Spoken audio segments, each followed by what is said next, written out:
Welcome to Non-Western Lit of the Americas, Week 7. Wow, what a journey.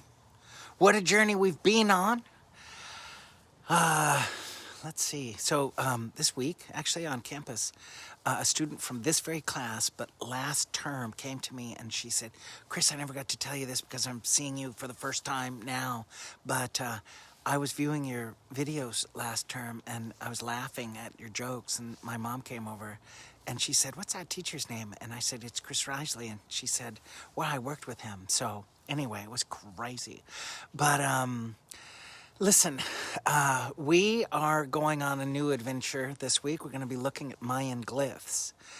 And today I want to tell you the story of how the Mayan writing system was unlocked, because for a long time, for a couple hundred years after, the Europeans had seen it for the first time, they couldn't understand it. They sent their best minds at it. They could not understand anything about it. And there were these thousands of these fantastically beautiful glyphs. They were elaborate and nobody could touch them. They couldn't, and this is Mayan writing we're talking about, and generations of scholars trying. It's a very complicated story, and actually, if I can find it, I'll try to get Breaking the Mayan Code or Cracking the Mayan Code, something like that. We could watch that documentary, but I'm sort of giving you a summary here now. But just to say, they just ran into roadblock after roadblock after roadblock. And finally, some genius, I can't remember who was the genius, put all of the scholars together in Palenque in Central America, and one of the great intellectual artistic centers of the Mayan world. And they all began to work together. And that's the way they end up. They end up literally having to move themselves. I think this is very important. There was, of course, this young genius called David Stewart, and he was working right alongside this other, great scholar named Linda Sheely, and they began to notice patterns. And that's our job, to start noticing patterns. Anyway, he recognized that the symbols or certain signs, they had phonetic elements, and there were numeric elements, and for the first time, they both could, you can imagine the electricity in the air as they began to understand the inscriptions, and they began to see texts forming in front of them. And of course, there were all the rest of these scholars, and they began to, the first thing that they decoded was kind of a calendar, kind of like a timeline.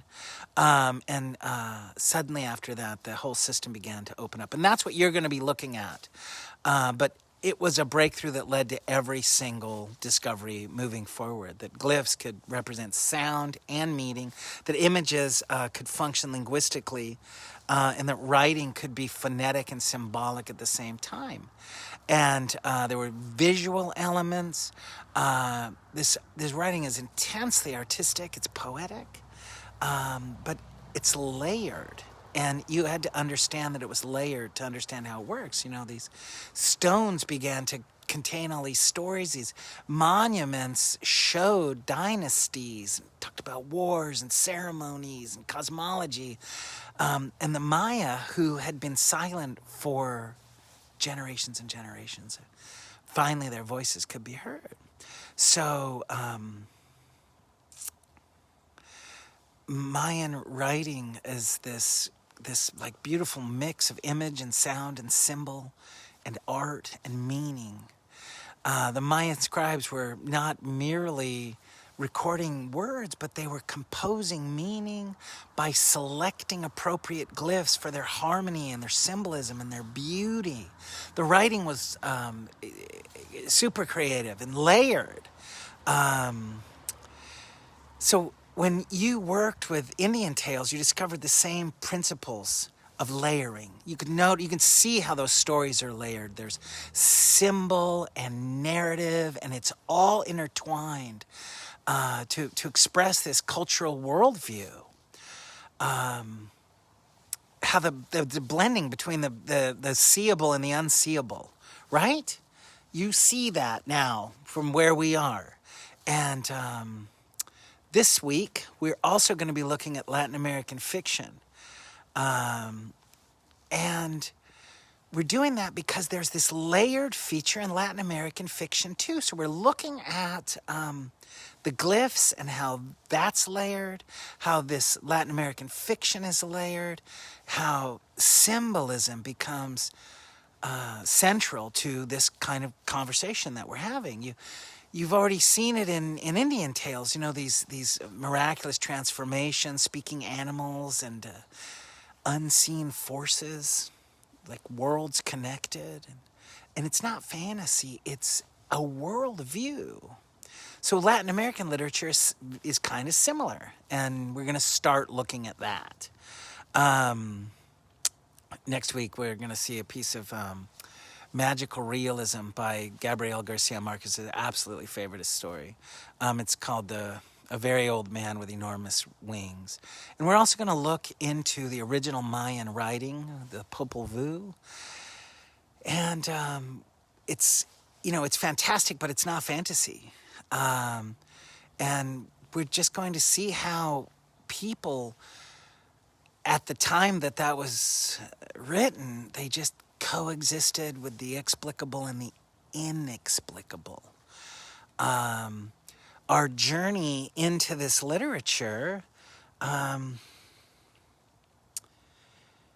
it's a mirror of everything that we cope with now. Cope with what we can understand and what we can't, and how we hold it all together. So, fantastic. Here we are in week 7. And, oh, it wasn't weird. I love it when you visit on campus, by the way, even if it's the next term. It'll be great to meet you in person. I don't think it'll be I can't believe that was somebody I worked with for 6 years and we'd fallen out of touch, and now we're back in touch. It's wild. Anyway, anyway. So have a great week.